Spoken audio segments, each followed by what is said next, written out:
Chapter 1. If you're going to marry into a crime family on a yacht, at least make sure the railings are secure. If you're going to marry into a crime family on a yacht, at least make sure the railings are secure. That's it. That's the whole warning. One sentence. Free of charge. And somehow, in a room full of attorneys, financial advisors, two family patriarchs, and a wedding planner who charged $400 an hour, not one single person gave it. So here we are.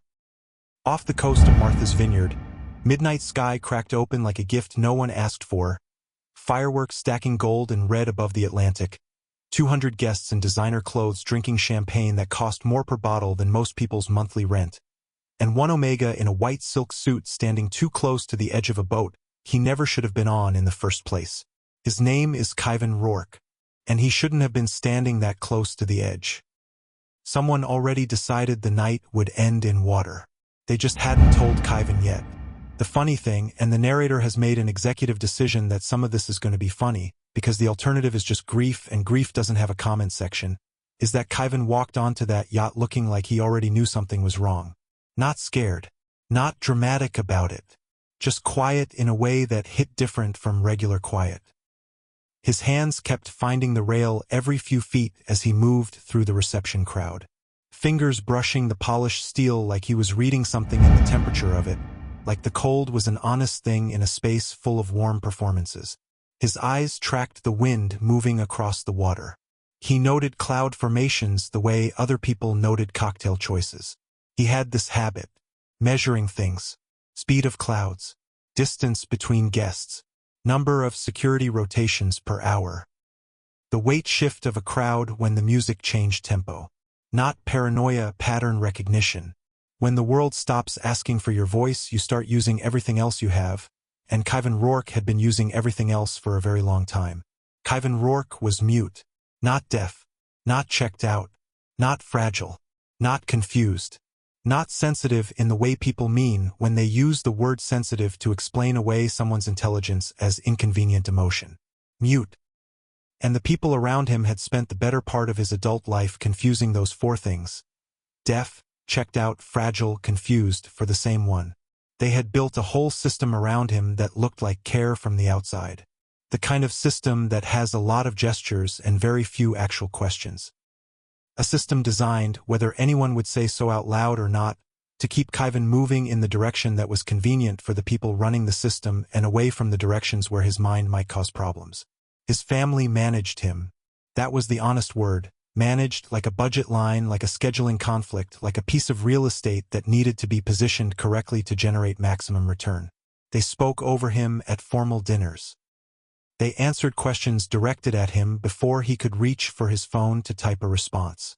They smiled apologetically at strangers, that particular half-wince smile that translated, without subtitles, to, "He doesn't quite understand the situation, but we're handling it." They had wrapped his silence in the language of care so completely that calling it what it was, control, felt rude. Like you were accusing someone of something when all they'd ever done was help. Which was exactly how they convinced him to agree to this wedding. HI viewers, be honest in the comments. Have you ever said yes to something you knew was wrong just because the people asking you made saying no feel impossible? I want to read your answers. They called it an alliance. Elegant word. Old money word. The kind of word that makes a transaction sound like a tradition. A strategic union between two established families whose shipping interests had begun overlapping in ways that required either a legal merger or an expensive war. The Calderon family, naturally, preferred the merger. It was cheaper. It was cleaner. And it came with the additional benefit because in certain old pack circles this was still considered a benefit of tying an Omega to their bloodline. Which meant legitimacy. Which meant a certain kind of social currency that old families hoarded like physical gold because it performed the same function. It made other people trust you before you'd done anything to earn it. Kaiven had not been asked if he wanted to be someone's legitimacy. He had been presented with a folder. The folder had a date, a location, a dress code, and a 3-paragraph description of Varric Calderon that read like a real estate listing for a property that needed significant work, but was in an excellent neighborhood. He had looked at the folder for a long time. He'd sat in his mother's sitting room with the pale afternoon light coming through the curtains and the folder open on the coffee table, and the specific sensation, familiar by then, worn smooth by repetition, of understanding exactly what was being asked of him and exactly what would happen to the room's temperature if he declined. He'd picked up his phone. He'd typed one question, shown it to his mother. She had looked at it, then at him, then somewhere slightly past him, in the particular way of someone whose response was already prepared and was just waiting for the right pause to deliver it. She said, "Kaiven, sweetheart, sometimes love comes after the ceremony." He'd put the phone back in his pocket. And that had been that. Varric Calderon was handsome in the specific way that men are handsome when they've had every resource available to construct and maintain that handsomeness since birth. Personal trainers, tailors, dermatologists whose appointments are scheduled the way regular people schedule oil changes. Tall, precisely groomed, sharply dressed in a tuxedo that had been custom fitted and then fitted again because the first fitting had been 6 weeks ago and things change. He had the jaw of a man who expected to be photographed and the eyes of a man who was constantly checking whether he was an alpha heir in the full, old-fashioned sense of the term, which meant that his entire identity had been constructed around a role he'd inherited rather than earned, and the result was the particular brand of insecurity that only manifests in people who have everything and still feel like it isn't enough. He was also, the narrator is required to note, the kind of man who made eye contact with a mirror every time he passed one. Not vanity exactly, confirmation. He needed the world to reflect him back at the right size constantly, and any moment it failed to do that, any room that didn't orient toward him, any conversation that moved on before he'd finished speaking, any guest at his own wedding who seemed more interested in the ocean than in the evening's designated focus, registered as a specific personal threat. He had given a speech at dinner. 12 minutes. The narrator timed it. It referenced himself 23 times. The narrator counted. Not because they were looking for something to criticize. Okay, partly because they were looking for something to criticize, but because the pattern was impossible to miss. Every sentence that started with a gesture toward Kaiven curved back, inevitably, to Varric. Every mention of the future of this partnership arrived via a detour through Varric's vision, Varric's values, Varric's plans, Varric's commitment to the kind of legacy that Varric's family had built across Varric's lifetime. Kaiven appeared in the speech primarily as evidence of Varric's excellent judgment. His silence was described as serenity. His composure was described as grace. The qualities that were actually the result of years of Kaiven adapting to a world that had decided he was optional were being credited to Varric's influence. Kaiven had sat through the whole thing with the composed, attentive expression he used for situations that required the appearance of full engagement without the actual expenditure of it. The expression had a name, internally, though he'd never typed it to anyone. The management face. Reserved for his mother's dinner parties, his family's business presentations, and now, apparently, speeches about his own wedding that were primarily about someone else. His left hand rested flat on the white tablecloth. His right held a champagne flute he hadn't touched. The bubbles rose and popped in slow, patient, indifferent lines while Varric talked about legacy and family and destiny and a future that only made the kind of sense it made if you didn't examine the present too carefully. The guests had applauded. Of course they had. 200 people who had accepted a very expensive invitation to celebrate something that at least some of them privately questioned but publicly endorsed because that was the social contract that kept rooms like this running. You showed up, you dressed correctly, you applauded at the right moments, and in exchange you were considered one of the people who understood how things worked. The applause was warm. It was generous. It was completely disconnected from anything Varric had actually said. Kaiven had set his flute down very carefully. He had pushed back his chair. He had walked with measured steps toward the outer deck. Behind him, a table of Calderon cousins had barely noticed. One of Varric's fraternity brothers had made a comment that drew laughter from the people nearest him. The band had shifted into something livelier. The room had reoriented. The way rooms do when the performance portion is complete and the socializing portion has begun, and Kaiven's departure through the side door had been absorbed and forgotten within 20 seconds. This was the thing about being managed. People got so practiced at speaking over you that they stopped noticing when you left. Theron Halbrecht had not given a speech. He had not been seated near the front table with the other significant guests. He had, in fact, positioned himself at the far corner of the upper deck, not hiding because Theron Halbrecht did not hide from anything, but removed from the evening's performance in a way that made him, paradoxically, more visible than everyone who was actively performing. Dark suit, no tie, a glass of something amber that he held without drinking, because the glass gave his hand something to do and his hand without something to do tended to telegraph. Eyes that moved across the deck in a slow, systematic arc, not restless, not bored, but attentive in the particular way of someone whose daily professional life required them to know, at all times, exactly where the exits were and which of the people between him and those exits represented a variable worth tracking. He was 38 years old. He had built a shipping empire from a single cargo contract at 24, leveraged it into a logistics network, and then expanded that network into a maritime infrastructure company that now controlled a significant portion of the Atlantic trade corridor. 3 major industry publications had called him the most influential person in Atlantic maritime commerce. He had not framed any of those articles. He had also been at 3 previous social events where Kaiven Rourke was present. He had not spoken to him at any of them, not because he hadn't wanted to, and the narrator would like to state clearly that Theron Halbrecht did not do things he did not want to do, but because he had made a specific, considered decision at some point in the last 18 months that the thing he felt when Kaiven Rourke was in a room was a complication he did not have the current architecture to absorb cleanly. This was, the narrator can confirm, the kind of decision that feels like strategy and is actually avoidance dressed in the language of strategy. Theron was very good at that specific form of self-management. He had built an entire professional persona partly out of it. The result was that he was standing at the far corner of a yacht he had not wanted to be at a wedding he actively disapproved of, holding a glass he wasn't drinking, watching the person he'd been avoiding for 18 months stand alone at the eastern rail with his hand on the steel like he was measuring the distance to the horizon.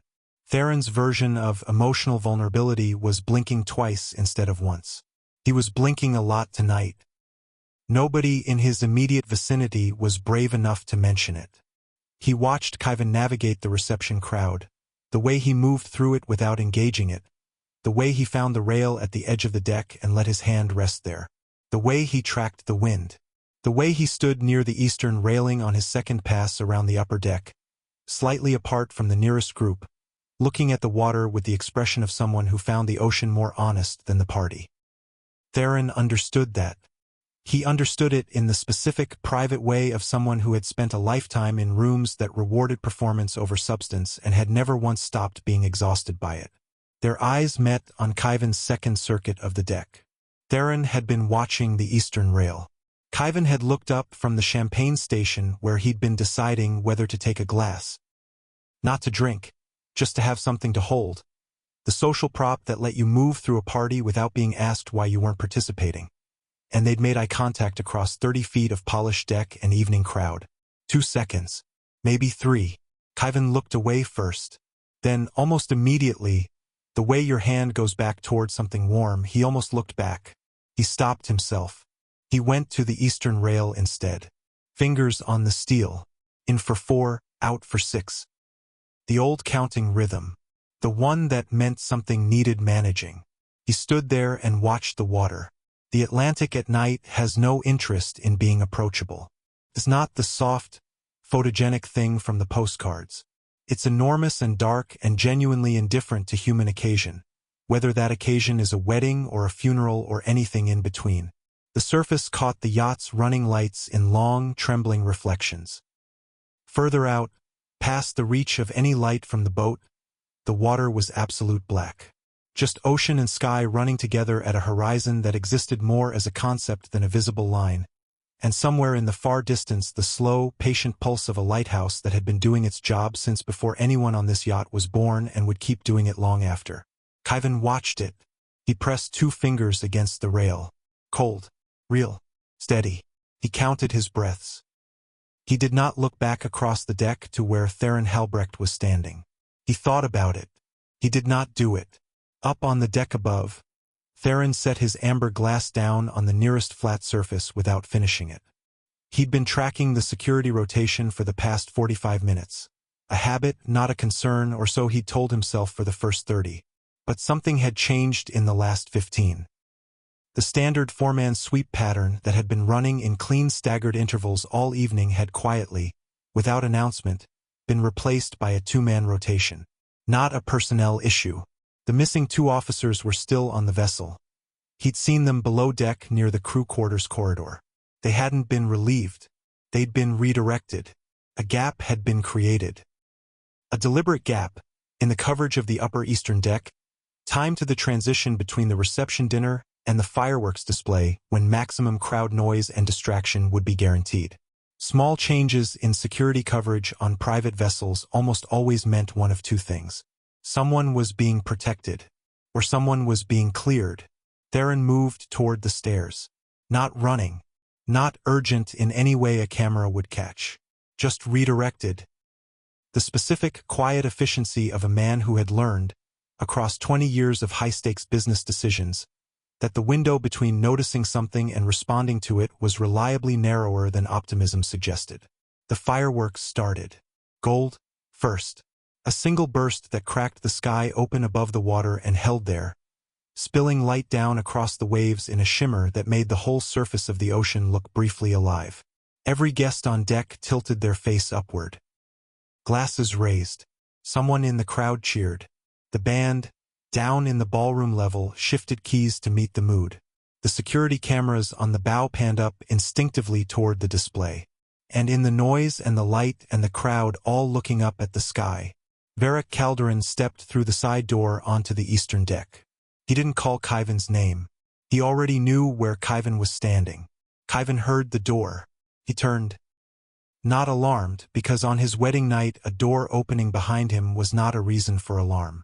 He turned with the automatic, reflexive openness of someone who had not yet learned to close themselves to the people who were supposed to love them. He saw Varric's face. Not the reception face. Not the speech face. Not the polished, managed, 23 self-references face. The real one. The one underneath all of that. Tight around the jaw. Eyes too bright. Not with emotion, but with the particular illumination of a decision already made and past the point of return. The expression of a man who had calculated something and arrived at the end of the calculation and was now simply executing. Kaiven's hand tightened on the rail. The second firework exploded. Louder. Wider. Red and white light flooding the eastern side of the deck. Varric closed the distance between them. For steps. Maybe 5. I should have known that fireworks and fragile egos never mix. He was already moving. And Kaiven, who had counted every breath and tracked every wind shift and read the room for danger at every level except the one right in front of him, because some betrayals are too close to the face to see clearly, was still holding on. The railing was cold and steady and real. Right up until the moment it stopped being enough. Chapter 2. Nobody trips over a chest-high railing by accident. White silk. There and then gone. No dramatic arc through the air. No scream that cut above the fireworks. No warning that the 200 people on the opposite side of the deck could have heard even if they'd been listening, which they weren't, because the third firework was going off and it was the loudest one yet. The kind of explosion that briefly takes over the entire sky and fills every sensory channel and leaves no room for anything quiet. Just a shape. Bright white against the dark water for exactly 1 second. And then the Atlantic closed over it. Patient. Indifferent. Just like it always had been. Theron Halbrecht was 4 steps from the base of the eastern staircase when he heard the splash. Not the fireworks. Not the crowd behind him. Not the band or the celebrating guests or the 3 separate conversations happening within arm's reach. The splash. Specific and wrong in the specific way that wrong sounds when you've been near water long enough to know the difference between something entering it deliberately and something that was never meant to be there. He did not stop to confirm it. He moved. Not shouting, not waving, not performing urgency for the benefit of whoever might be watching. Just moving. Through the narrow corridor between the deck chairs, past the side table with the champagne display, through the eastern gate, and then at the rail, hands gripping it, looking down. 15 feet. Maybe 16. The water caught the yacht's running lights in that broken, silver-white way. And below, face up, silk spreading dark and heavy against the surface, arms moving in the slow, imprecise way of someone whose body was fighting without full instruction, was Kaiven. Theron went over the rail. No calculation. No moment of standing there weighing options. No internal deliberation about appropriate response protocols for man-overboard situations on private luxury vessels. The Atlantic hit him like a wall, cold, absolute, the full weight of it landing across every inch of him at once and reorganizing his entire nervous system around a single priority.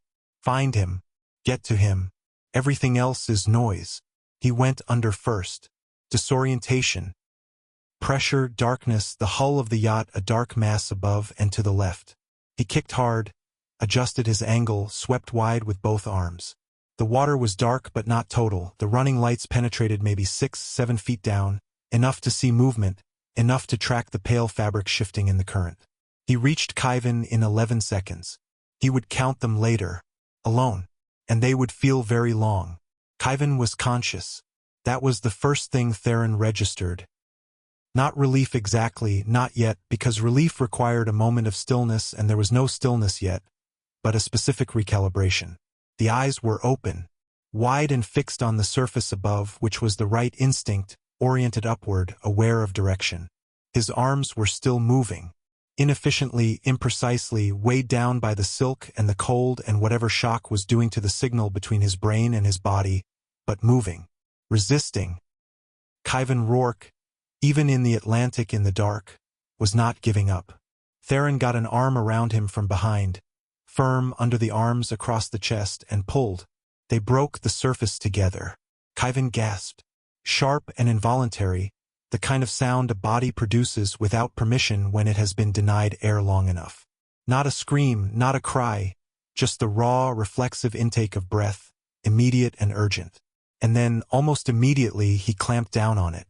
Jaw tight, eyes scanning. Already doing the thing he always did, assessing, measuring, managing. Even now, even in the water, Theron held him and said nothing. That was exactly right.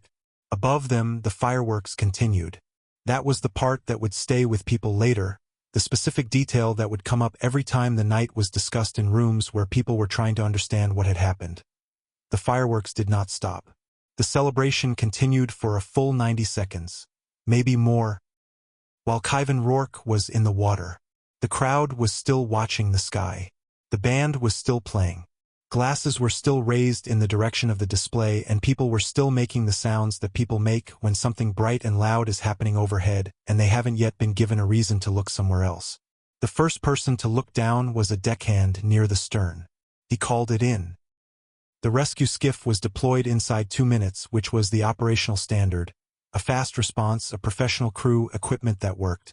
The kind of infrastructure that wealthy people pay for and rarely need and never quite appreciate until the exact moment they do. The worst part? Half the guests clapped when the skiff appeared. They thought it was a stunt. The applause died slowly. A confused, uncertain trailing off as people registered the absence of theater in what was happening below them. The medic on the skiff was not performing. The person being helped onto the vessel was not performing. The man in the water beside him was not performing. This was not the entertainment portion of the evening. By then Theron was on the skiff, jacket gone, white shirt plastered flat, one hand steady and certain at the back of Kaiven's neck while he coughed salt water and blinked against the beam light and pulled the emergency blanket tighter around himself with the automatic, precise movements of someone who had already moved past the shock and into management. The medic assessed. Vital signs? Responsive, temperature dropping but controlled. Shoulder showing early bruising from the water impact. The right shoulder, the side he'd landed on, which meant he'd gone in at an angle. A shove from behind would do that. A trip would not. Theron noted that. Varric appeared at the deck rail above them. He was straightening his cuffs. That was the detail. Not pale, not shaken. Not in any visible state that corresponded to a man whose new spouse had just fallen into the ocean 15 feet below him. He was standing at the rail with the careful, managed composure of a man who had anticipated needing to be composed and had prepared for it, and he was straightening his cuffs with the focused, irritated precision of someone managing a disruption to a timeline. He looked down at the skiff. Then he said, loudly enough, at the precise volume required for a reasonable number of guests to hear it, "My God, Kaiven, I told you not to lean over the rail." The guests nearest the eastern side heard it. Several of them nodded slightly. Of course that's what happened. The Omega, who was already known to be sensitive and quiet and occasionally overwhelmed, had leaned too far over the railing on his wedding night, too caught up in the emotion of the moment, and had lost his balance. It was tragic. It was fortunate that someone had been nearby. It was the kind of thing that could have been much worse. Theron looked up at Varric. 1 full second. Unblinking. Then he looked away. Because yes, obviously, grown adults regularly tip themselves over chest-high railings on their wedding nights. This is a common and well-documented phenomenon, especially when security coverage on the relevant section of deck has been quietly reduced in the 40 minutes prior. Especially when the person in question has spent most of the evening demonstrating the specific, calibrated awareness of someone who tracks wind direction and breath counts and the exact position of every person near them. Absolutely. Complete accident. Theron said nothing. He stayed on the skiff with Kaiven while Varric's family representative, a polished, rapid response professional who materialized with suspicious speed from somewhere on the lower deck, began working the crowd. The narrative was already moving. It had clearly been prepared. The wedding planner was being briefed. The photographers were being quietly redirected. The guests nearest the rail were being gently incorporated into small conversations that had nothing to do with what they'd just been close to witnessing. The infrastructure of the cover was already running. Theron noted all of it.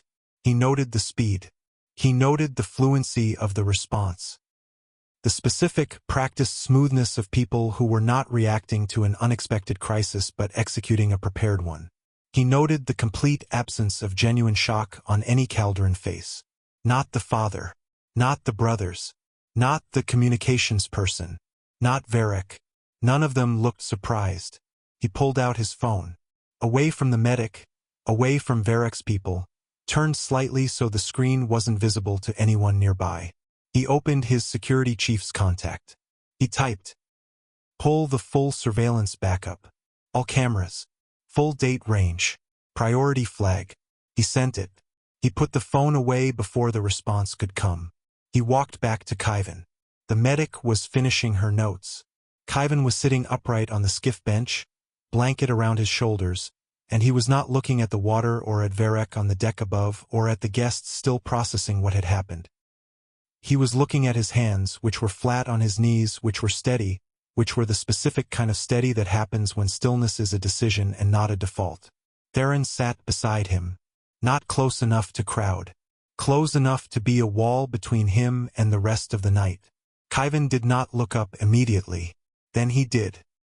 He looked at Theron the way he'd looked at things all evening. Directly, completely, with the full and undivided attention of someone who had learned to read faces the way other people read words, because faces were the language that had always been available to him even when every other language had been taken away or managed or redirected into more convenient forms. He looked at Theron like that for a long moment. Then he looked away. He didn't reach for his phone. There was nothing to type yet. The transfer away from the yacht happened without confrontation. Theron walked Kaiven off the skiff through the service access to the crew tender, a smaller vessel, faster, none of the guests on it, and away from the Calderon yacht without requesting permission from anyone who would have tried to redirect them.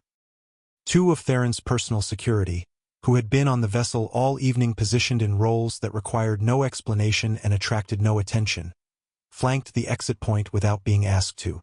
Nobody challenged it. Nobody who could have stopped it wanted to. The 40-minute drive to the private hospital facility was quiet.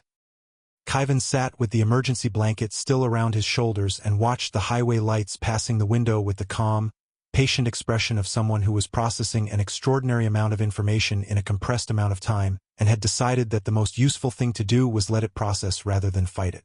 He didn't reach for his phone. He didn't look at Theron, who sat beside him in the back seat. He looked at the highway and let his breathing settle. In for 4, out for 6, the count running underneath everything else. And the lines of light moved past and the Atlantic got further away and the emergency blanket crinkled slightly every time he adjusted his position. Theron did not fill the space. He sat with his hands on his knees and looked forward and let the quiet be what it needed to be. The hospital room was warm. The doctor was efficient and unobtrusive. Vitals, temperature, the bruised shoulder assessed and treated. A mild hypothermia protocol initiated with the quiet professionalism of someone who had seen enough crises to know that the most important thing she could offer in the first 30 minutes was competence without theater. She asked the questions she needed and no extra ones. She addressed Kaiven directly and waited for his phone responses with the same patience she gave verbal answers. She did not speak about him to Theron as though Kaiven weren't present. Theron noticed that. He noted it as a thing that should be unremarkable and somehow wasn't. When she left, the room settled into itself. Theron sat in the chair beside the bed, one forearm on his knee, not checking his phone, not managing the silence, just present in the specific, full way he was when he had decided that a thing required his complete attention and was giving it. Kaiven lay still for a while. Then he moved. Not restless, just settling. And his hand found the edge of the blanket and he folded a small corner of it over itself and held it. The smallest, most private of grounding gestures. Not for anyone else's benefit. Just the need to have something real under the fingers. Theron did not remark on it. He looked at the window instead, which was the most useful thing he could do. Kaiven slept. He moved too much for it to be peaceful.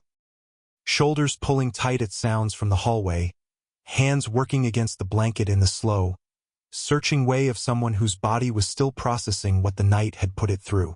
But he slept. Long enough. Theron sat with him and did not move. His phone buzzed twice. He read each message once and turned the screen face down each time. His security chief. His legal contact. Both telling him versions of what he already knew, with the additional detail he'd been waiting for. The surveillance backup had been located, retrieved, and was being processed. He would have a file by morning. He put the phone face down for the second time and looked at the window. Outside, the city moved through its normal business, ordinary, indifferent, completely unbothered by the specific collision of greed and cruelty that had happened on a yacht off the Vineyard a few hours ago. Cabs and late-night delivery trucks and the particular kind of city dark that is full of light from every direction but gives no warmth. Kaiven shifted in his sleep. Theron looked at him. Then he looked back at the window. The encrypted file from his security team arrived just before 4 in the morning. He had been waiting for it. Not restlessly, not with the forward-leaning anxiety of someone who needed the information to act, but with the specific patience of someone who understood that what he was about to see would close a door that had been technically open for most of the night. He opened the file. It loaded in sections. He watched it. His jaw tightened. In the dark window glass, the faint reflection of Kaiven sleeping showed over the image on the phone screen. The white blanket, the stillness of someone finally resting, and Theron held that overlap in his vision for a moment. Then he closed the file, put the phone in his pocket, and sat in that chair in the quiet room with what he now knew, measuring the distance between the knowledge and the decision, because there was always a distance there and closing it correctly was the difference between justice and spectacle. He intended justice. He was going to be very, very patient about it. Chapter 3: Competence is the loudest thing in the room. The first full day at the hospital, Kaiven slept. Not peacefully, not the deep, released kind of sleep that comes after something resolves.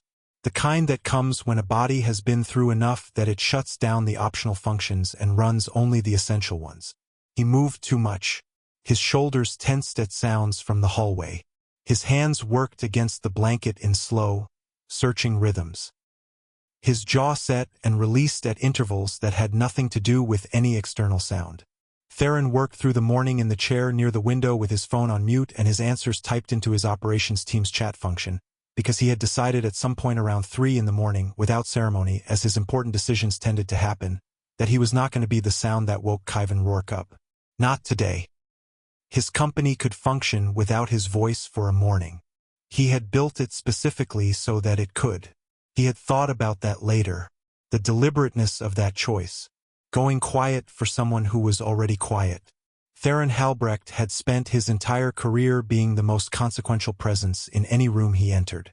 Not through volume, he was not a loud man. Not through performance, he had no patience for it. But through weight.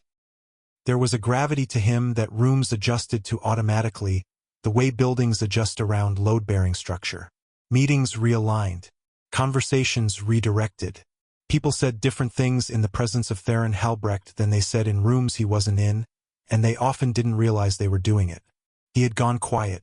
For one morning, in a hospital room. He was still thinking about what that meant when Kaiven opened his eyes on the second morning with the immediate, focused awareness of someone whose body had rested but whose mind had never quite stopped. He reached for his phone before he reached for water. He typed and turned the screen. "You're still here?" "Yes," Theron said. Kaiven looked at him. Read his face the way he read everything. Completely, without rushing it, with the full attention patience of someone who had learned to use every channel available. He typed, "You didn't have to stay." "I know." Another pause. Longer.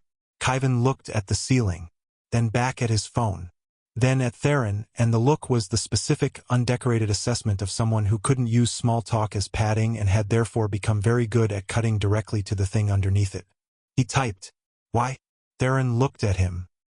"Because you were still in the water when I got there." Kaiven read that answer. Once, then again. Something moved across his face. Not readable as any single emotion, not gratitude exactly and not relief exactly, but something in the shared territory between them that didn't fit cleanly into any category and didn't need to. He looked at Theron for a long moment. Then he put the phone face down on the blanket. And neither of them mentioned it again. Which was either the most honest thing or the most deliberate avoidance, and the difference between those two things was going to matter eventually. The documents arrived on the third day. Theron hadn't planned to work on them in the hospital room. He'd brought them because he always had work and he was going to be here and he needed to keep his hands moving or the patience he was exercising about the surveillance footage would start to compress into something less useful than patience.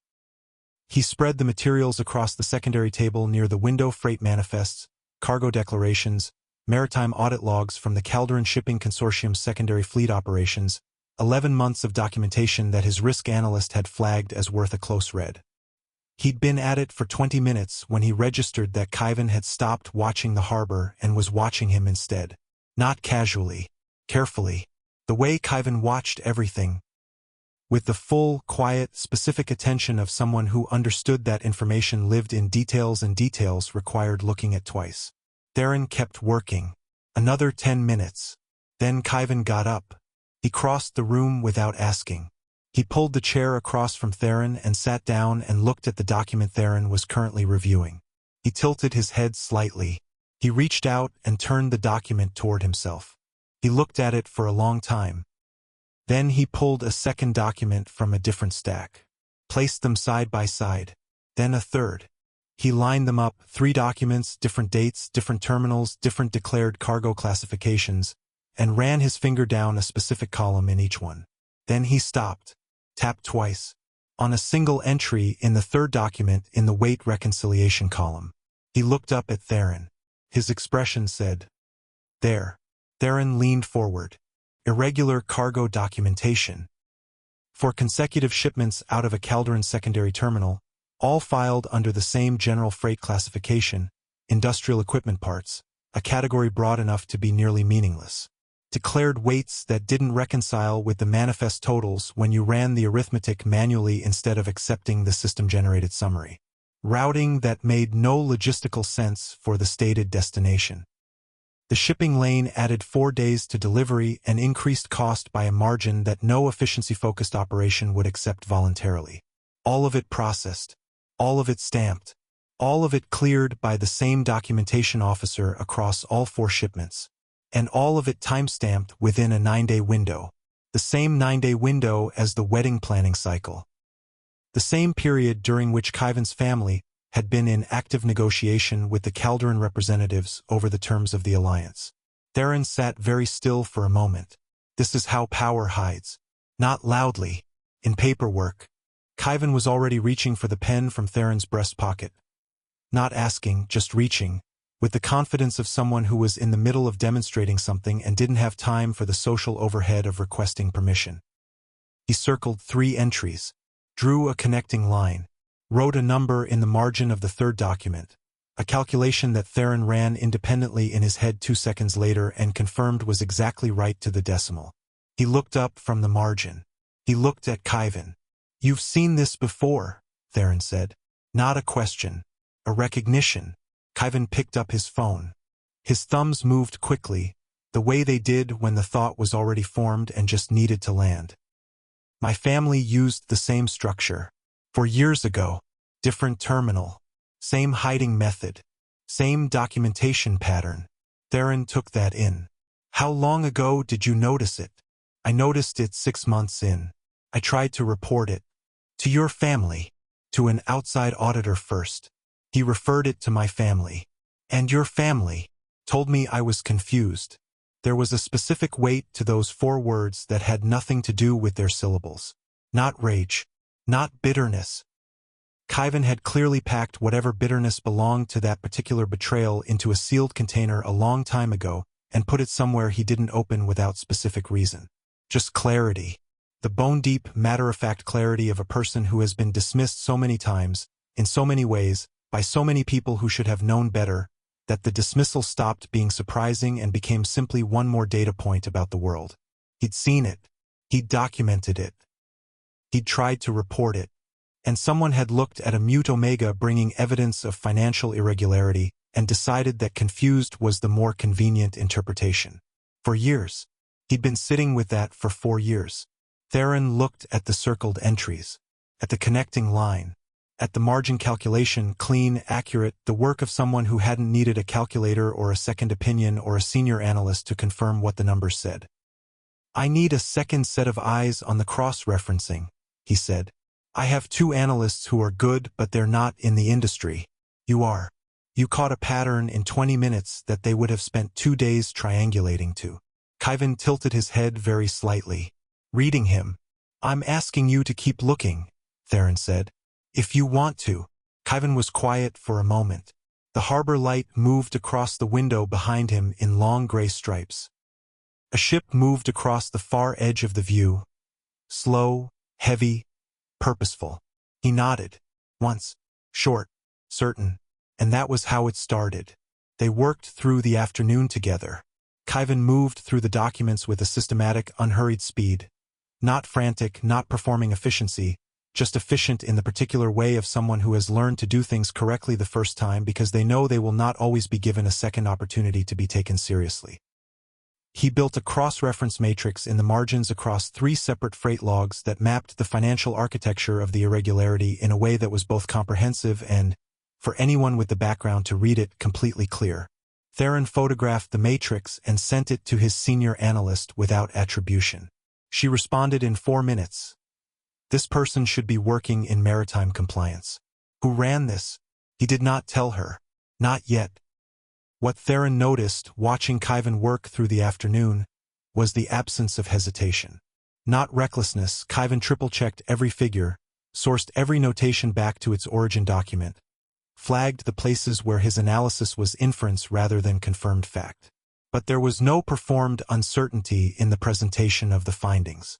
No preemptive apology threaded through the conclusions. No subtle hedging that anticipated someone dismissing the work. He had written it like someone who had stopped waiting for permission to be right. The afternoon light changed slowly across the harbor window. Ships moved in and out of the frame, container vessels, tankers, a faster, smaller craft cutting a direct line through the gray water. Kaiven tracked them sometimes, with the peripheral attention of someone who absorbed information continuously without making a production of it. You read shipping traffic, Theron said. Kaiven typed without looking up.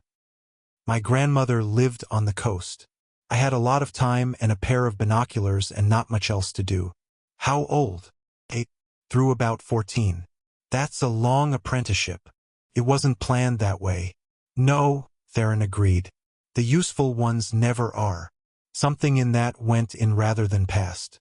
Kaiven held it for a moment, not visibly, not with any external signal.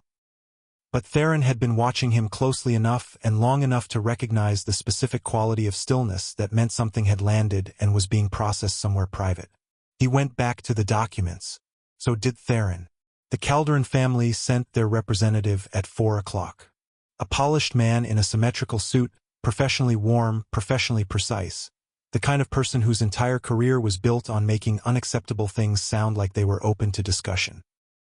He introduced himself with the smooth brevity of someone who had entered difficult rooms many times and had learned that the shorter the introduction, the less time the other party had to prepare a response.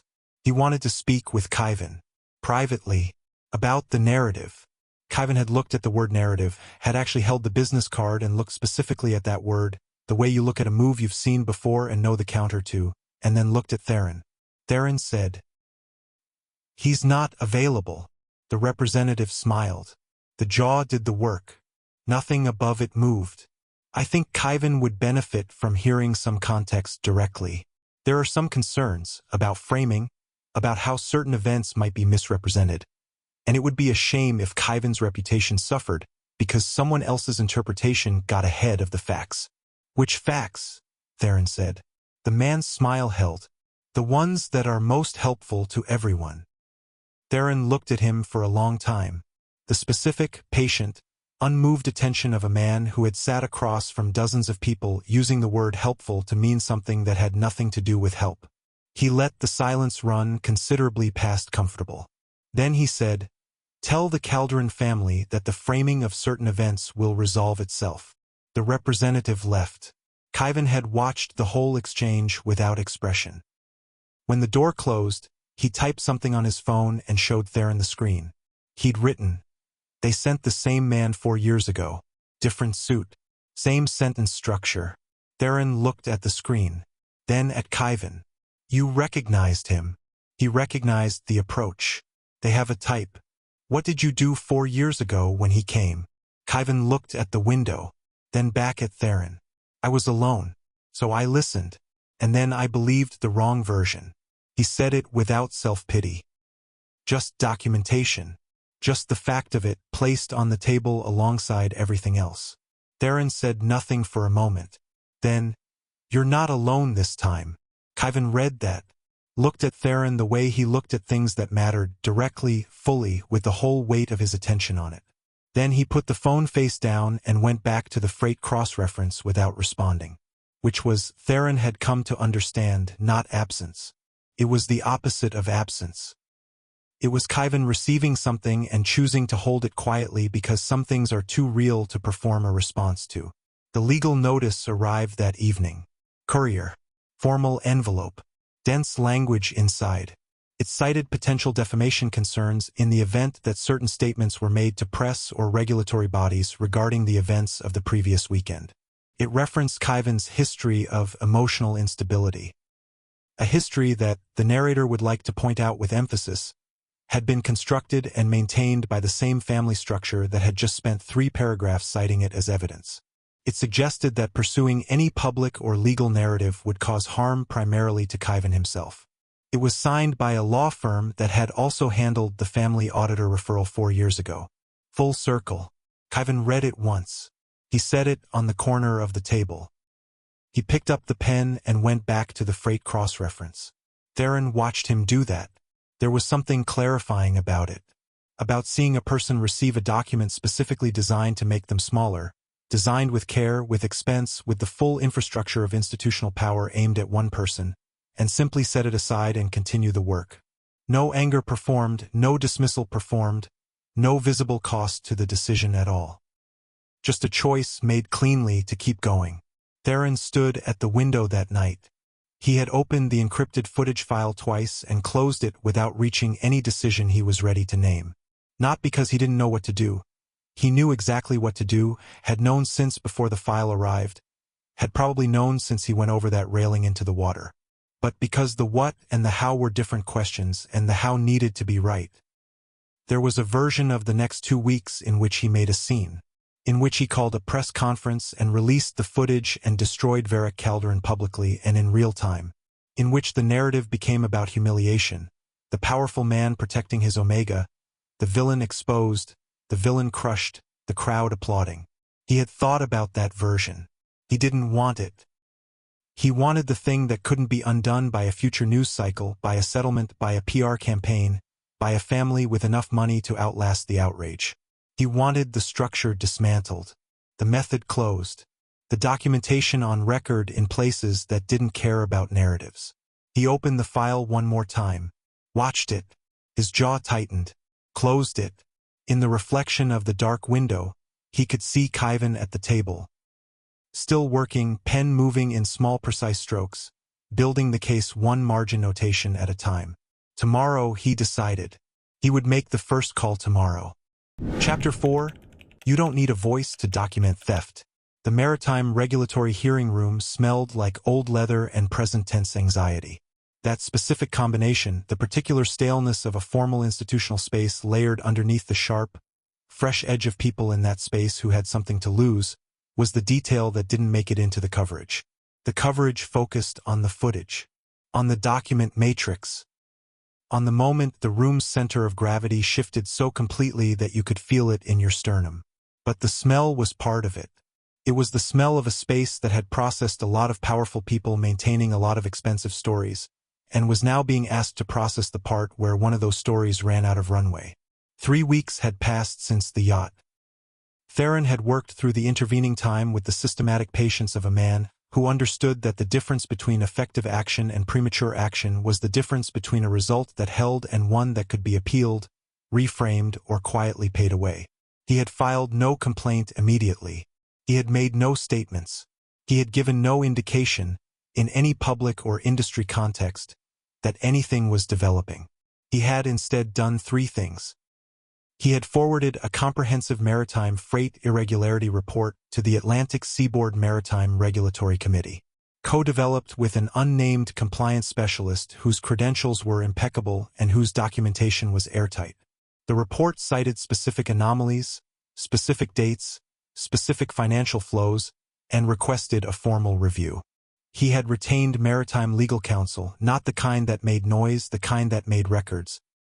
And he had filed the surveillance footage with the committee's evidence clerk on the morning of the hearing, without announcement, through the proper procedural channel. That was it.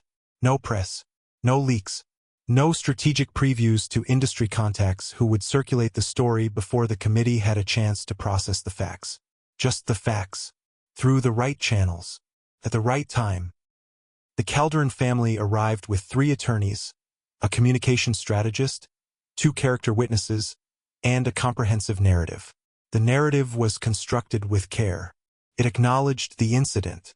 It expressed, on Varrick's behalf, genuine distress at what had happened and deep concern for Kaiven's well-being.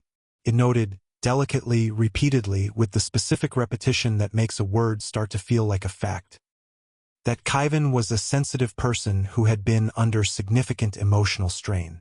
It referenced his mute condition in carefully chosen language that managed to express sympathy and doubt simultaneously without committing to either. It suggested that the events of the wedding night were the result of a tragic combination of an overwhelmed Omega and inadequate safety equipment on the vessel. A safety issue that the Calderon family had, of course, already addressed. The 3 attorneys were good. The communication strategist was excellent. They were not prepared for Kaiven. He sat at the committee table across from them in a charcoal jacket with a cream dress shirt, his phone face down beside his folder, his posture carrying the specific quality of someone who had decided something. Not today, not in this room, but sometime in the last 3 weeks in the quiet of his own processing, and had arrived at this table already past the decision point. When the Calderon lead attorney finished his opening statement, the room did what rooms do when they have been well managed. It murmured in the specific register of people who are not certain what they just heard but found it credible. The committee chair made a note. The secondary committee members shifted in their chairs. The room's weight leaned slightly toward the prepared and polished presentation. Kaiven stood up. Not dramatically, not urgently, not with any gesture toward the gravity of the moment. He simply stood, with the contained precision of someone who had decided to stop waiting for a better time, connected his phone to the committee's presentation display with a cable he'd prepared in advance, and opened his first document. He did not speak. He pressed forward. The first slide was a freight manifest from the Calderon secondary terminal, placed side by side with the corresponding cargo weight record.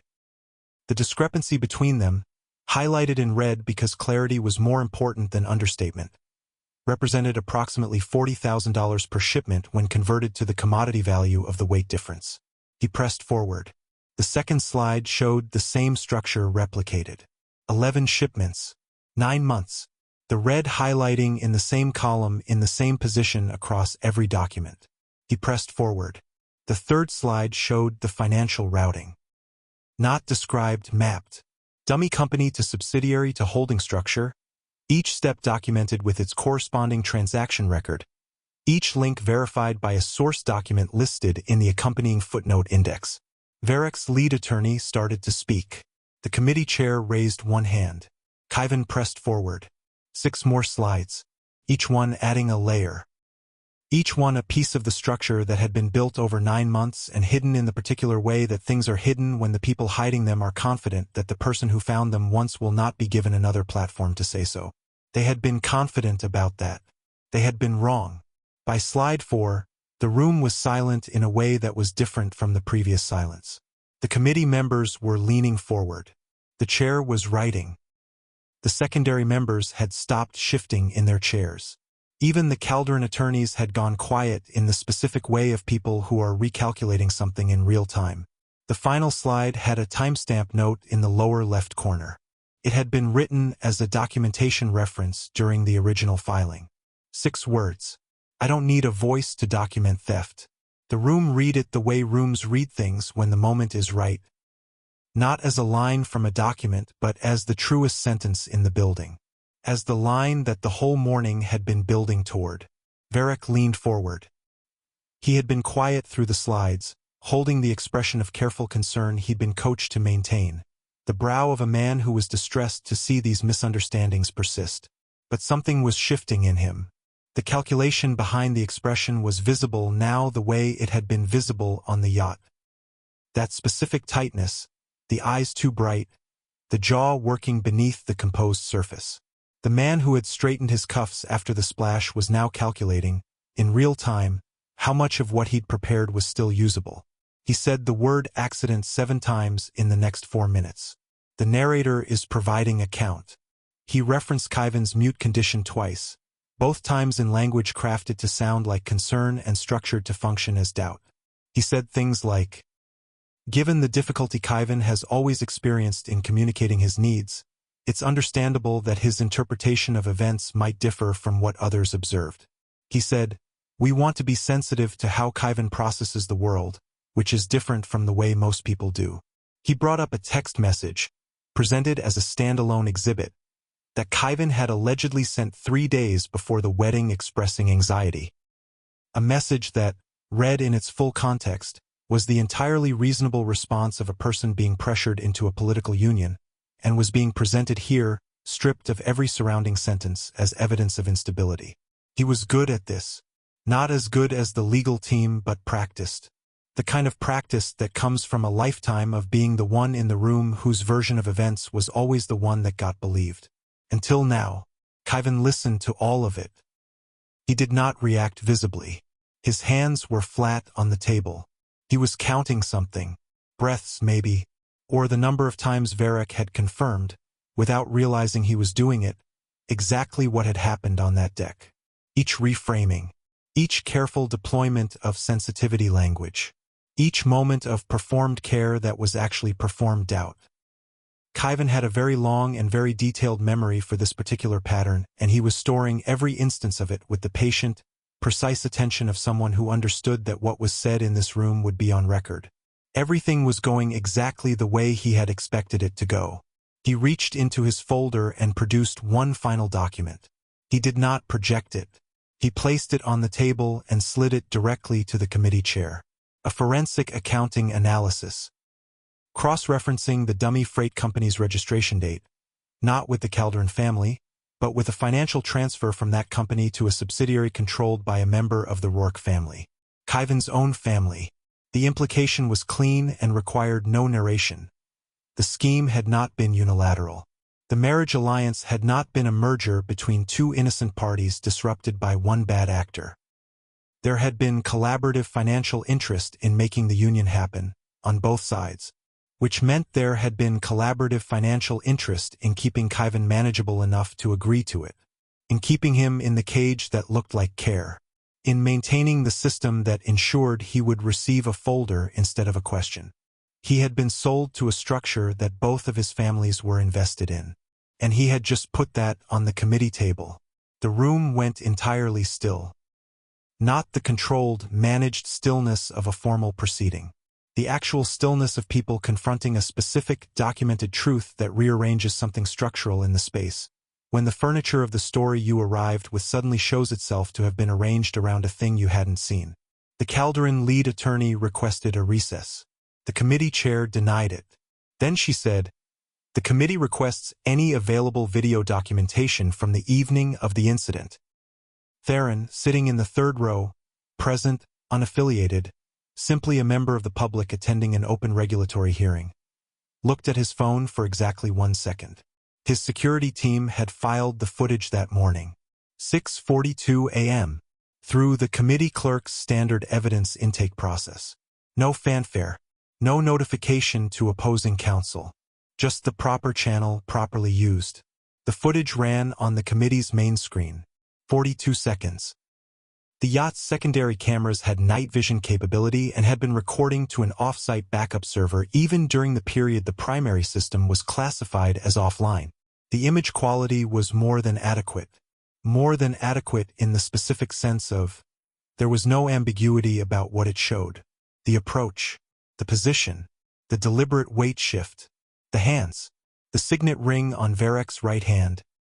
The Calderon family signet, the one that had appeared in every piece of wedding coverage and in the professional engagement photographs and on the cover of an industry publication's social page 3 months prior, was visible in perfect resolution. It was not a trip. It had never been a trip. The room reoriented. Not loudly. There was no gasp, no outburst, no dramatic reaction from the gallery. Just the specific, inevitable reorientation of people who have been holding a story in place by collective agreement and are now being released from the obligation of maintaining it. Like furniture being moved back to where it actually belongs. Verek's communication strategist left through the side door. The lead attorney closed his folder. Theron sat in his row and said nothing. He did not lean forward. He did not look at Verek. He did not perform satisfaction. He sat with the same contained, patient attention he'd brought to everything, the same quality of presence that had always made people in his vicinity aware of being observed without being able to identify exactly what he was observing. He looked at Kaiven. Kaiven was still at the table. He had pulled his folder closed. His phone was in his left hand, face down. His posture had not changed.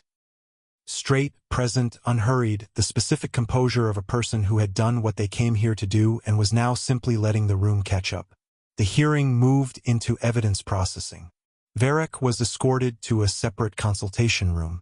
His attorneys moved in a tight cluster, voices low, the specific choreography of a legal team that has shifted from offense to damage limitation without quite finishing the transition. The committee went into a brief closed session. In the corridor outside the hearing room, Verek's father was waiting. He was a large man in the old money way, broad, well-preserved, the kind of physical presence that had spent decades being used as a communication tool. He stepped directly in front of Theron when Theron came through the door. "I'd like to discuss resolution," he said. Theron looked at him. "Privately, the family is prepared to be significant. Financially, a gesture of goodwill. A recognition that this has been an unfortunate." "No," the father stopped. "No settlement," Theron said. "No goodwill gesture. No private resolution. A full systemic audit of the consortium's maritime operations, conducted by the regulatory body that now has a complete evidentiary record. That's the resolution." The father stared at him. "There's no benefit to you in that." "No," Theron agreed. "Then what is this? What are you doing?" Down the corridor, past the father's shoulder, Kaiven had just come through the hearing room door. He was walking with his folder under his arm and his phone in his hand and the quiet, certain posture of a person who has just done something irreversible and is at complete peace with it. He looked up, saw Theron, held eye contact for exactly 1 second, then looked down at his folder, adjusted it under his arm, and turned toward the building exit. Theron turned back to the father. The father was still waiting for an answer. Theron let him wait for a moment that was slightly longer than comfortable. Then he walked around him. He caught up to Kaiven at the building entrance. They walked out together into the cold November air without discussing it. Two people moving in the same direction because it was the right direction, which was the simplest and truest version of everything that had been building. Chapter 5. I never stopped looking. The investigation moved the way real institutional processes move when they have been correctly set in motion. Not in a straight line, not without friction, but with the steady, accumulating momentum of something that has been documented rather than merely alleged. Theron had refused the settlement. He had told Verrek's father, in the corridor, with the flat and final economy of a man who did not soften things that didn't benefit from softening. No settlement. A full systemic audit. Independent regulatory body. That's the only resolution I'll acknowledge. The father had looked at him like he'd said something in the wrong language. Because in the world this family had been operating in for 40 years, money was the language that resolved things. Money was the universal translator between what happened and what was acknowledged to have happened.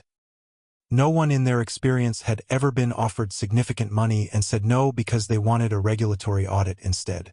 There's nothing in it for you, the father had said again.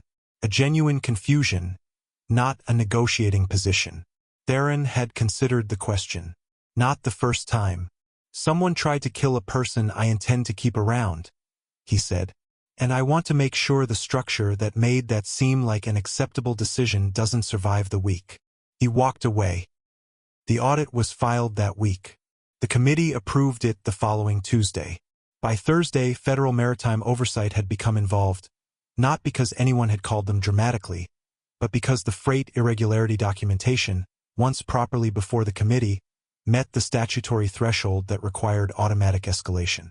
That was the design. Not a call to a federal contact. Not leverage. Just the correct information placed in the correct institutional channel, and then patience while the institution did what institutions are supposed to do when evidence arrives through the front door instead of being managed around it. Verrek's attorneys appealed the evidentiary ruling. The appeal was reviewed and denied 11 days later. The maritime fraud case moved forward. The dummy freight company's registration was traced to a shell structure with beneficial ownership connected to 3 separate parties: the Caldron Secondary Holding Company, a financial vehicle associated with a Rourke family subsidiary, and a third party whose identity required a federal subpoena to establish and whose connection to the wedding alliance, once established, explained the specific timeline of its formation.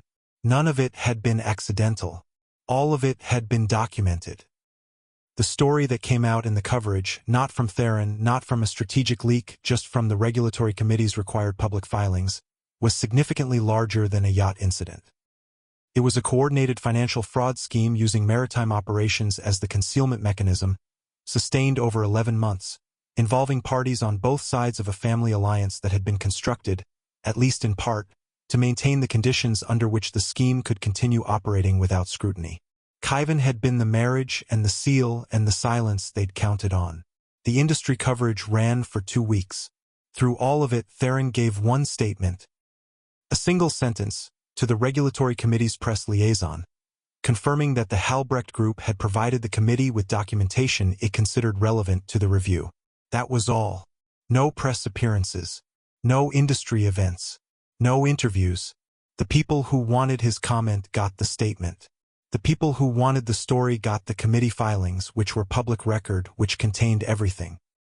Kaiven joined the Halbrecht Group's Maritime Risk Division 6 weeks after the hearing. Not placed there. Not assigned. Asked. Which was different in the specific and essential way that all the things that had happened between them were different from what Kaiven had been handed before. Different in the quality of the asking, the absence of a folder with a date and a dress code, the presence of an actual question directed at an actual person. Theron had walked into the hospital conference room where Kaiven had been using the table for a second week of document work.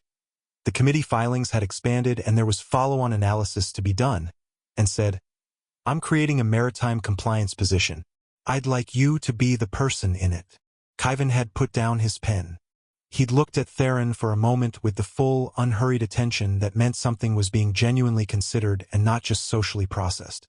He typed, "Why this?" "Because you're good at it," Theron said. "And because the first time someone put a real problem in front of you, you found the answer in 20 minutes. Kaiven looked at him. He typed, "I've always been good at it." "I know," Theron said. And that was the moment. Not the rescue. Not the hospital room. Not the hearing with the 12 slides and the 6 words in the margin.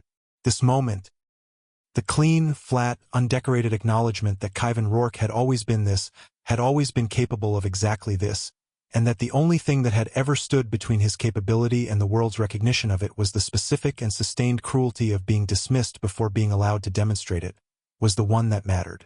Theron had known. He'd been watching long enough to know. He just hadn't found the right way to say it until now. Kaiven held his gaze for a moment. Then he picked up his pen. And that, too, was an answer. He started 2 weeks later. The role was real. Not a sinecure, not a gesture, not the kind of position created to make someone feel included without actually including them. He was assigned to the audit review of 3 subsidiary carriers whose documentation practices had been flagged in the committee's broader review. He had a desk, a secure system access login, a title that said what he actually did. He had never had a title that said what he actually did. He worked with Theron's senior analyst, a sharp, experienced woman named Dara Osei who had been with the Halbrecht group for 11 years and had the specific professional confidence of someone who knew exactly what she was worth and had stopped being polite about it around year 4. She had been told only that a new compliance specialist was joining the team. She had not been told who it was or what the background was. She had formed her own opinion within the first week and had communicated it to Theron in 2 messages. First, where has this person been? And immediately after, do not answer that. She and Kaiven worked well together. Not with warmth initially. Dara was not warm until she decided you had earned it, and she made that decision based on evidence rather than social obligation. But with the specific, clean respect that develops between 2 people who are both genuinely good at the same thing and know how to recognize it in each other without needing to perform the recognition. By the 2nd week, she was sending Kaiven files directly and skipping the routing step. By the 3rd, she had restructured the team's flagging protocol based on an approach he'd demonstrated on the 2nd day. She mentioned it to Theron. He's reorganized how I think about the documentation chain. I've been doing this 11 years. I didn't need restructuring. He did it anyway, and he was right. Theron said, yes. She looked at him. You knew. I knew. She went back to work. They worked late most days. Not because the hours were required. Theron did not run an operation that rewarded hours over output, and Kaiven did not have anything to prove through duration. They worked late because the work was genuinely interesting, which was its own specific surprise for both of them. That a maritime compliance audit could be interesting. That finding the place where a number stopped adding up correctly, and then tracing backward from that discrepancy to the decision that created it, could have the particular satisfaction of a puzzle that had consequences beyond itself. That sitting across a table from someone doing that kind of work with precision and care could be a reliable pleasure in the specific way that good company is a pleasure. Not because it was comfortable, but because it was real. Theron had had analysts, advisors, partners in the technical sense. Highly competent professionals who were good at their jobs and brought the quality of their work and nothing else into the room, which was what he'd always said he wanted. He had told himself for years that he preferred clean professional engagement without the complications of people who brought too much of themselves to it. He had been managing his own preferences around a gap he hadn't named. What he had now was different in a way that he could not fully articulate except through the evidence. He caught himself explaining things he'd never explained to anyone, because Kaiven's questions were the kind that required explanation rather than just answers. He found himself slowing down in places where he had always moved fast, because the slower pace was more honest. He found himself, at the end of late nights in the harbor-facing office, not wanting to be the one to close the work. He had never had that before. Kaiven adjusted to it differently. He moved through the work with the same focused pace regardless of Theron's presence or absence. He asked questions when he needed answers and was silent when he didn't and never performed either. What changed was smaller than that. He stayed later than the work required. He brought coffee without asking whether Theron wanted it. 1 cup, no sugar, correct temperature, without announcement. He occasionally turned his monitor so Theron could see something without Theron having to ask. Small architecture, built quietly, piece by piece, the way everything real gets built. The press conference was in late November. A joint industry announcement about a new maritime compliance protocol that the Halbrecht Group had developed through the audit work and that 5 major shipping consortiums had agreed to adopt as a voluntary standard. It was, objectively, the kind of industry announcement that generated moderate coverage in trade publications and minimal coverage everywhere else. It generated considerably more coverage than that. Partly because of the Halbrecht name. Partly because of the Calderon case, which was still in the public conversation. Partly because people had been watching the space between Theron Halbrecht and his new compliance specialist for 6 weeks and had formed opinions that they were now very invested in seeing confirmed or denied. The press conference room was full in the specific way it is full when the official event is not actually the reason most people showed up. Kaiven stood at the side of the room in a charcoal jacket, phone in his left hand, watching the room arrange itself with the same measured attention he brought to every space he entered. Reading the exits, reading the crowd, reading the temperature of the room before the room's official temperature had been established. He had been in rooms like this before. Rooms full of people who had opinions about him based on a story they'd received secondhand. He had learned that the best thing to do with a room like that was simply be present in it, clearly, fully, without apology, and let the presence do the work that words couldn't. He looked, frankly, like someone who had already won and was here as a courtesy to the room. Theron stood at the podium and gave the announcement with his standard, contained precision. Not flat, not robotic, but stripped of everything that wasn't necessary, which was his register and always had been. He covered the protocol's development, its scope, its voluntary adoption framework. He was clear. He was specific. He was exactly as formal as the occasion required and exactly as warm as he had ever been in public, which was not very warm, which the room had long since calibrated to and accepted. Midway through the Q&A, after 3 questions about regulatory timelines and 2 about industry adoption rates, a reporter near the front, who had clearly not made the trip for information about voluntary compliance standards, raised a hand and waited for the floor. Theron gave it to him. The reporter said, "The 2 of you have been working closely together since the Calderon investigation. When did this become personal?" The room went quiet. Not the formal quiet of a scheduled pause. The real quiet of a room where 200 people have simultaneously understood that a question has landed somewhere significantly deeper than it was technically aimed, and are now waiting to see whether the person it landed on will step into it or step around it. Theron looked across the room. He looked at Kaiven. 1 second. 2. 3. The room held. Kaiven's expression held the same composure it always did in public. The particular, practiced stillness of someone who had spent years managing what they showed and had gotten very good at it. But his posture shifted, fractionally, in the specific way it did when a decision was being made. Not deliberated.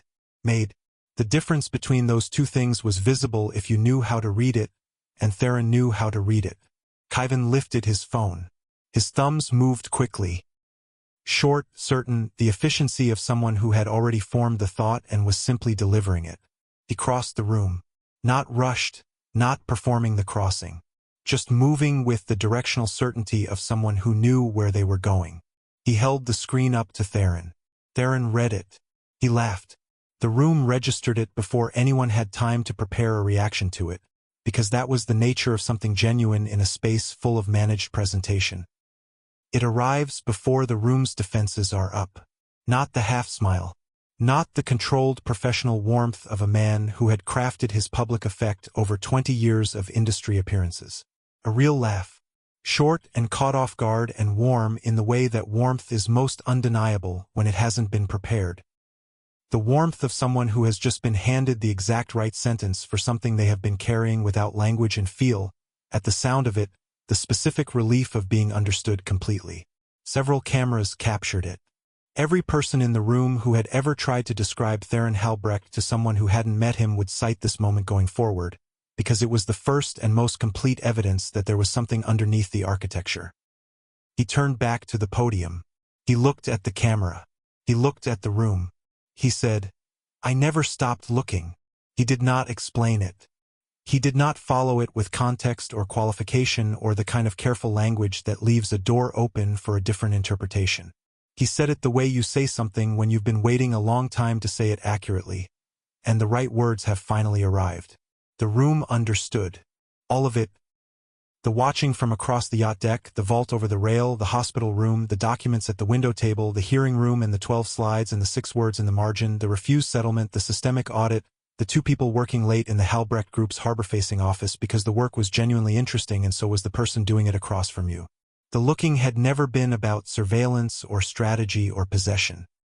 It had been the specific, patient, refusing to look away attention of someone who had found the most interesting mind in the room and had simply, stubbornly, quietly, across all the time it took, kept finding it. And Kaiven Rourke, who had spent his entire adult life in rooms that managed him past the point of visibility, who had been handed folders and called confused and sold into a financial structure his own family profited from. Kaiven had typed something on his phone and crossed the room and made Theron Halbrecht laugh in public, which, the narrator would like to note for the record, no one else had ever done. You do not laugh like that over a compliance protocol. The maritime fraud conviction came through 3 weeks later. Not in a televised courtroom with dramatic speeches and gallery reactions. In the specific, undramatic way that institutional outcomes arrive when the process has been correct from the beginning. A formal ruling document, a sentencing recommendation from the regulatory body, a press release that was dense with procedural language and contained, in the 4th paragraph, the confirmation that the maritime endangerment charge had been upheld alongside the financial crimes conviction. Verek received a suspended sentence on the endangerment charge and a significant financial penalty on the fraud charge, a number large enough that several industry contacts called Theron to confirm it. He confirmed it. He said nothing else. The Calderon Consortium's 3 operating subsidiaries remained under federal monitoring for an additional 2 years, with mandatory quarterly reporting requirements that would make the kind of document irregularities Kaiven had identified essentially impossible to sustain without immediate detection. The dummy freight structure was cited in the regulatory body's published findings as a case study that would be included in the updated compliance training materials. Kaiven's name appeared in those materials as the analyst who had identified the primary pattern. Not unnamed this time, named. The Rourke family subsidiary connection resulted in a separate regulatory censure and a financial penalty that their attorneys had spent 6 weeks trying to reduce and had succeeded in reducing by less than they'd expected. Kaiven's mother had called once, on the day the censure was announced, and he had looked at the screen for a full ring cycle and then put the phone face down. He had not called back. That was a door. He would decide what to do with it in his own time. Not today. The conviction was public. The record was permanent. It could not be appealed, settled, reframed, or managed by any combination of attorneys and communications professionals and family patriarchs with expectations. It was on record, in the right place, because the right person had done the right work at the right moment and had refused, across every version of the pressure to stop. Kaiven was in the Halbrecht Group's analysis room when the notification came through. He was standing at the wide window that faced the harbor, with actual ships moving in the gray December light in the slow, deliberate way of things with weight and direction and a specific destination that they intended to reach regardless of weather or tide or the particular difficulties of the route. His phone was in his right hand. He had been looking at the water for a few minutes before the alert appeared, the way he sometimes did in the hour before the work sharpened. As though the harbor was a kind of reset, a return to the first honest thing he had ever learned to read. The alert appeared on his screen. He read it once. Then again. He stood there for a moment with it, not performing a reaction, not needing to, just receiving it, the weight of a thing being finished, the specific and unusual sensation of an open question becoming a closed one. He had carried this for a long time, for years since the first time he had seen the pattern and been told he was confused. Months since the yacht, weeks since the hearing, and now this. A number in a 4th paragraph of a formal document confirming that the world had, finally, arranged itself around the fact of what had actually happened instead of around the story that had been told about it. He turned. Theron was in the doorway. He had come in quietly, not sneaking, just moving in his way, which was complete and present and without announcement. He was looking at Kaiven with the specific attention he always brought to this room, this person, this particular quality of stillness that he had come to recognize as the signal that something had just been processed and placed. Kaiven typed.